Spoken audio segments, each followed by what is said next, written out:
อ้าวสบายดีไอ้คำหลาเนาะน้องเลยเตรียมสิโยบานนี้โยเสาห้องน้ำเด้อเนาะเอามาเอาเสาลงหลุมน้ำกันมื้อนี้พี่น้องเลยบรรยากาศตอนแดดๆเอามันถือมันมันถือกันแล้วนะนี่นะวนลุมน้ำใหม่มาเด้อเอ้ยจำนี้เอ้ย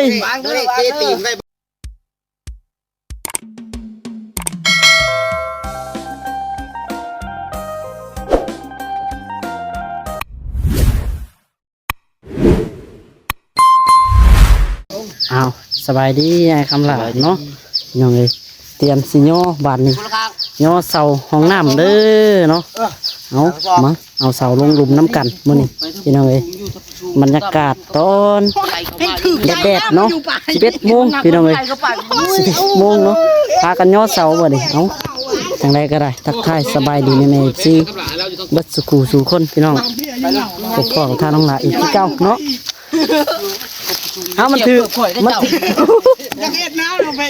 มันถือกันแล้วนะนี่นะวนลุมน้ำใหม่มาเด้อ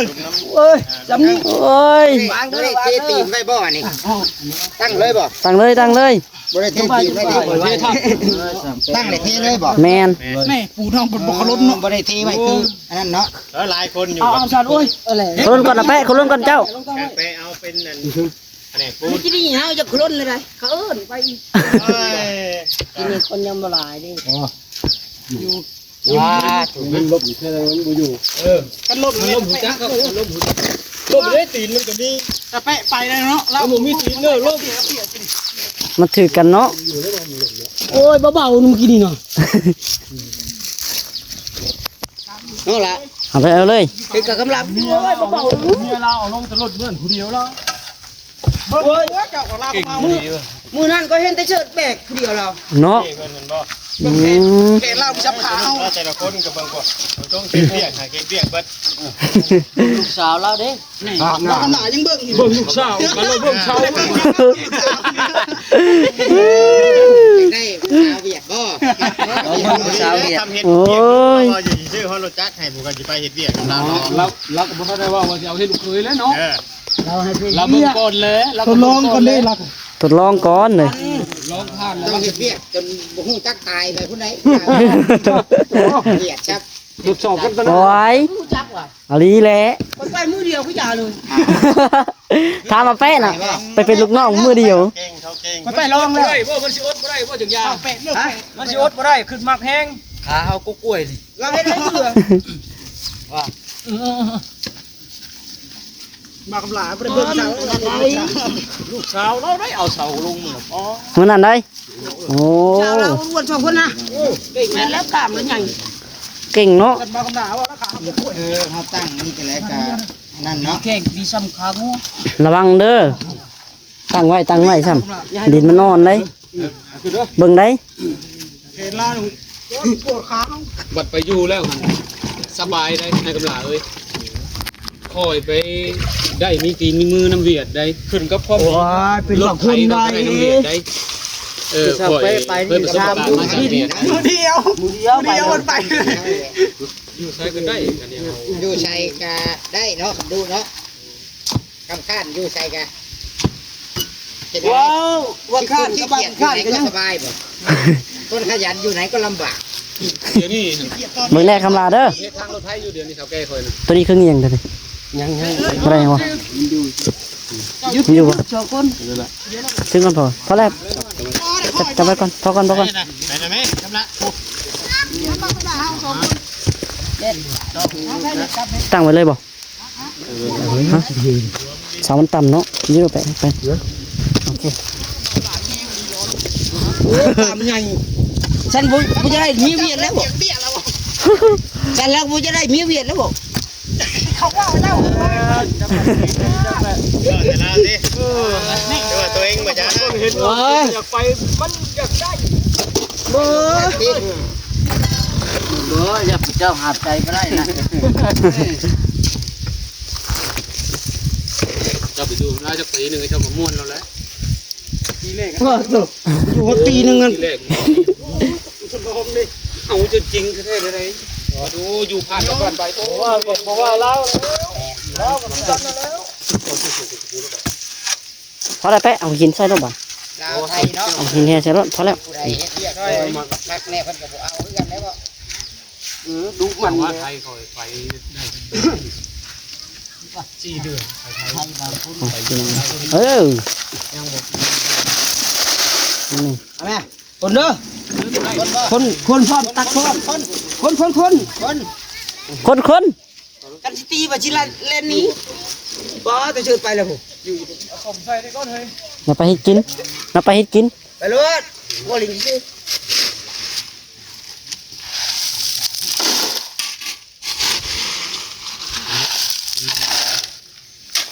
ไปสั่งไปเฮ็ดเมื่อกี้สองเราก็สั่งแปะเราได้เบิดพี่น้อง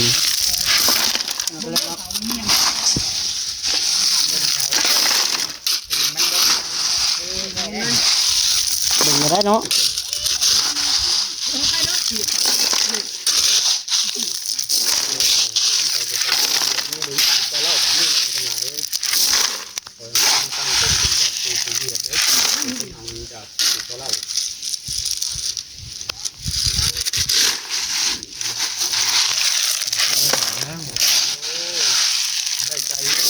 มันตรวจเลยอันที่เรายังเรียนมาถึง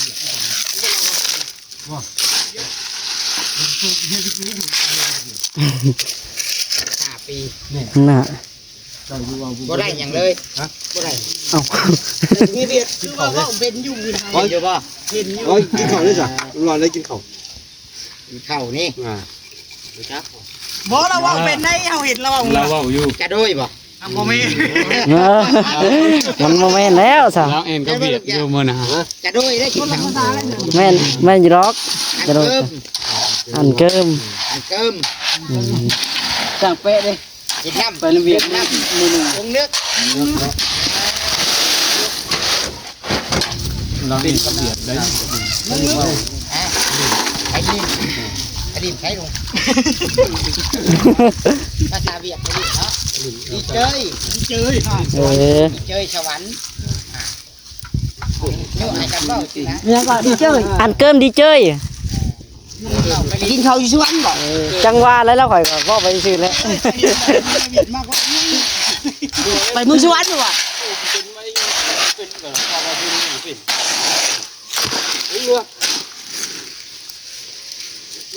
น้ำไม่ หิน สิบ่เหลือบ่ เรือก็ยาใส่เต็มเลย ผมแหนมกันเลย ใส่เต็มปุ๊บเจงเน่นดีมันบวมเด้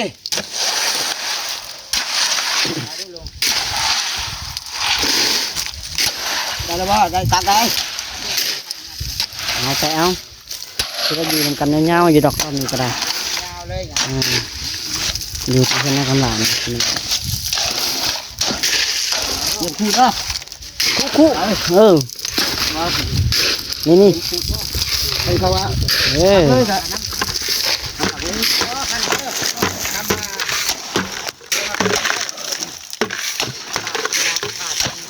คือกันนะพี่น้องเนาะ ที่รักเนี่ยมา สั่งเป๊ะทำไมคำหลาทำไม เฮ็ดนี่มันก็บ่เฮ็ด มุ้งดีเลยเหรอ เป็นสิมุงมาเลยลงเลยดิ เอาเลย จะมุ่งหลังคาก่อน แมนมันแดดตอนผ้าก่อนได้ มันแดดพี่น้องบ่ไหวได้ แอนไปก่อนยังไงก่อนแอน โยเท่าถ่าส่งเสียงก่อนเพิ่นว่าโอเคถอกคือถอกรถ ถ้าไปดอก ย่างดอกกันคน เรียนก่อนนะโอเค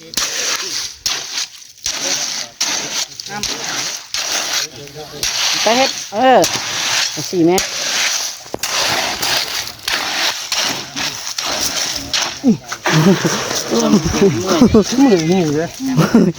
มันแดดเนาะโย่11 โมงเลย12 โมงเลยฮ้อนแล้วแต่ ใส่กินข้าวช่างทอง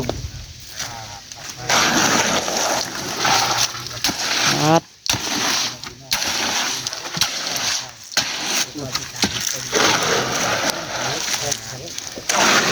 เออ จังซี่เลย รถ เอาคำลาต้องแบบนี้พี่น้องเลย อยากได้น้ำกับเฮาเฮ็ดเนาะ เออ ของตัวเอง เดี๋ยวเราเห็ดของเรา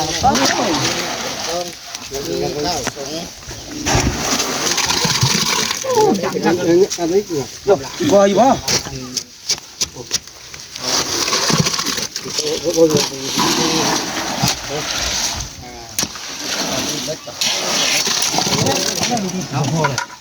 พอเลย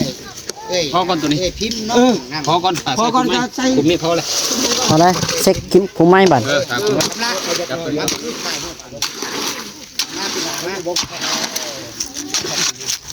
อีกไก่ด้วย ไปหอบกลับเหรอวะ เพราะจังหวะมันยังโปโปอ่ะนะระวังหลักออกได้คำลาเลยตรวจอยู่ยำออกเสียกล้องว่ะเอาอย่างกระติ้วเน็บไปได้เลย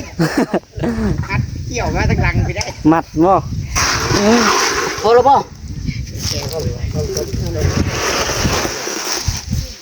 เดี๋ยวครับ เอาได้แค่ก่อนเด้อ จับอะไรนะ อยากกินเงี้ยงตัวสาวเป็นบล็อกมาขับไปเนาะมาจักถุงหนึ่งก่อนใช่สองถุงคืออยู่มาถุงเดียว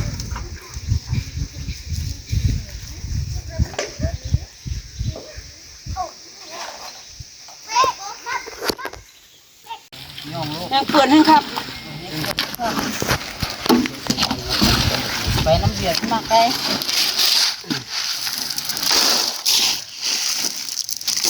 บรรยากาศแบบแดดแห้งพี่น้องเลยเนาะอันนี้ก็ได้ลุยสู่ตั้งเสากะว่าให้มันแล้วตอนแดดๆนี่เลยพี่น้องตั้งแล้วก็มันแห้งมันยังแล้วก็เตรียมก้อบาให้พื้นเลยสิเป็นเนาะวันนี้ ขัดประเชิดไปเพราะเครื่องมือช้ำเจ้าไรมือ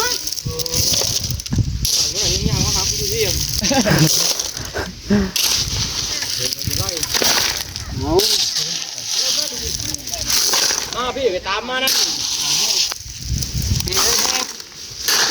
ไปตามมาน ตามมาตรงดิน ำ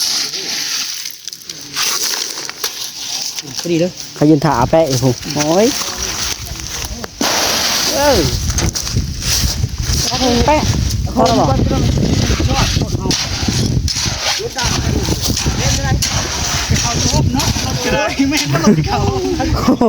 เขาห่มเลยรถกันเลยเนาะ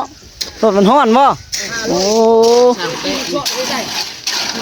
จางแปะรถห้อนเขาห่ม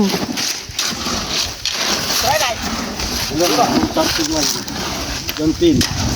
เออ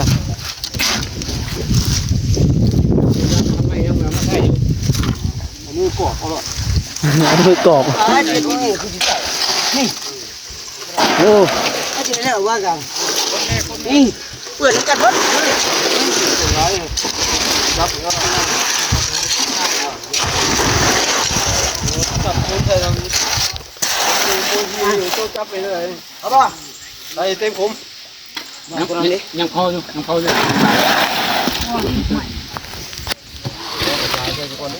จะถอกร้ายจนตะพังเฮ้ยมันไรเอง จางแปะเนาะ ครับครับ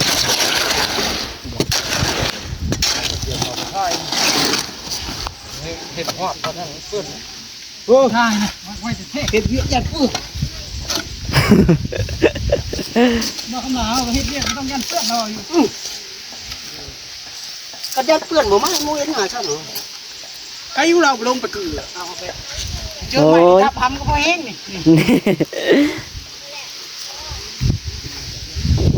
นอน ตั้งคนนอนอยากนอนเนาะชินอนมูคันไอ้เห็นบ่มูคันนะกู นอนนี่ เขาเฮ็ดถึกแล้วกินหนึ่ง นอนไปนอนในขั้วเจ้ากระไร เขาเฮ็ดถึกแล้วอยู่ เขาบอกให้มันเขาเป็นบ่อยมันเดือบเดียว ไอ้ดึง ก่อนตัวเช้าต้นหนึ่งไปทั้งแล้วมันเดือบเดียว ได้เลยเสายังล้มอยู่พุ่น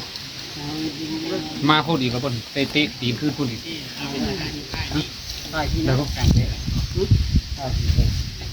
คอยว่าเสายังลงพูดให้ดังเตะตีนขึ้นอีกดีกว่าอันนี้มันหมุนเกียร์แน่พูดเลยเตะขึ้นจังหวะ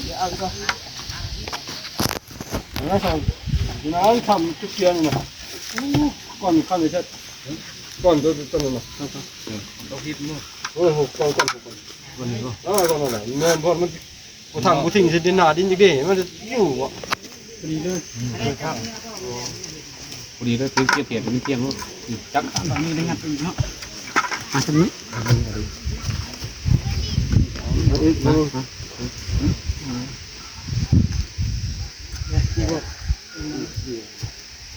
อยู่กับฟ้าได้ฟ้าได้แต่มันอยู่แล้วเนาะ เตะคือทางนั้นมันตรงนั้นเห็นเตียงกันทำไมปิดทำไมด้วยก่อสองก่อนพาเดินได้เรา ยืนขา ได้ สู้ดินกับพื้นเลย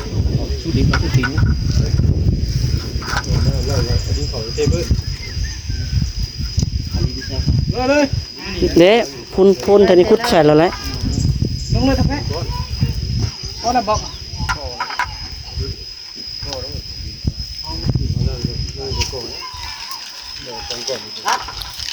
ก่อนแล้วก็มันแห้งแล้วก็ดินเขา พอ30 นาทีก่อน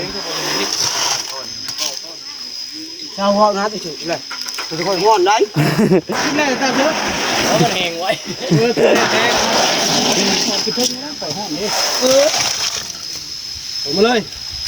โจมแม่ช่างแปะโจมนะไป จงกระมังเนาะ เห็นไหมแปะถูกทางเลยแต่เขาโจมขึ้นมาคำหนาว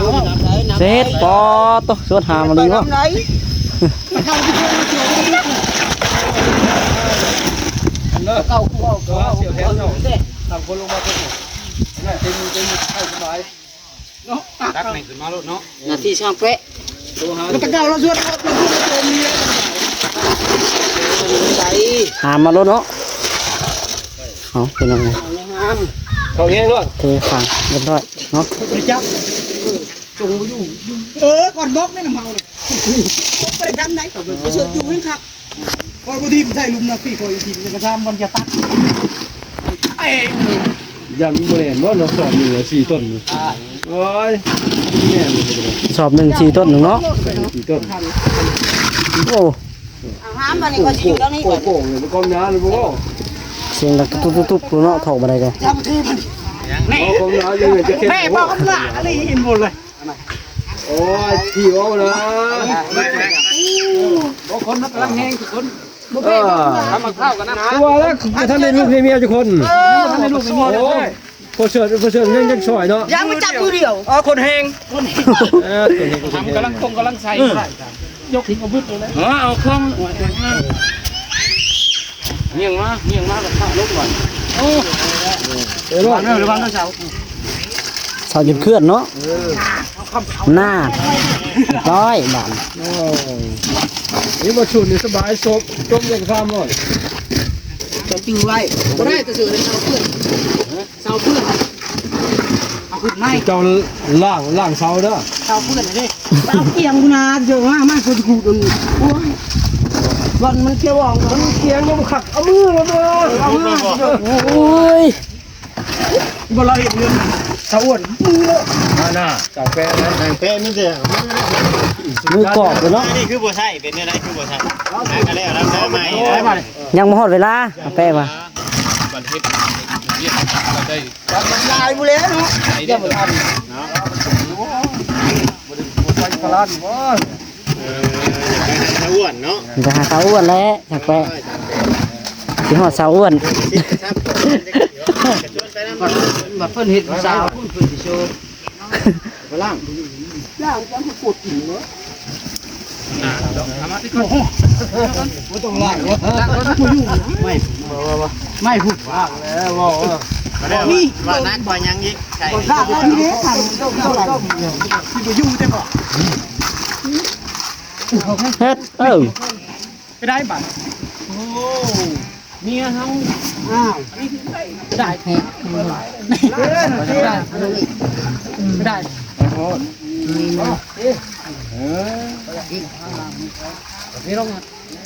ปั๊บ เล่นอย่ามาดึงใหม่ เออ ล้างอีกกันน้ำมันยังอยู่เอาไปล้างมือเอา ขอไว้ล้างมือ ปวดทีลูกเจ๊กเฮ็ดฮอกบักมันจังบ่นะโอเค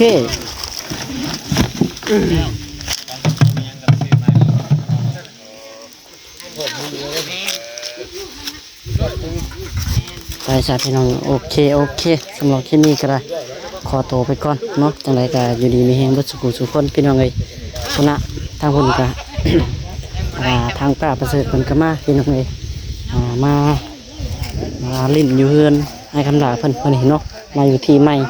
เอาจังไรก็โอเคพี่น้องบ๊ายบายสำหรับที่นี่เนาะขอตัวไปก่อนพี่น้องสบายดีเนาะ